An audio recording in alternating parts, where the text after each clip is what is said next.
மூச்சடங்கி போன உயிர்கள் நெஞ்சை விட்டு மறையுமா? முள்ளி வாய்க்கால் மண்ணுக்குள்ளே நடந்த கதை கொஞ்சமா?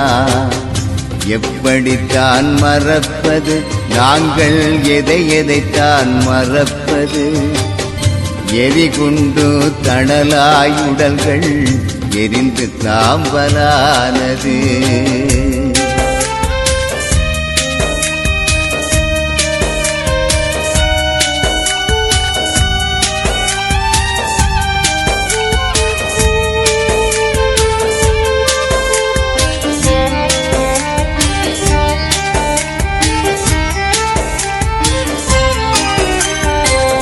காலங்கடந்து போனாலும் கண்ணீர் தான் வற்றிடுமா? கதிகலங்கி நிற்பவர்க்கு நீதி வந்து சேர்ந்திடுமா?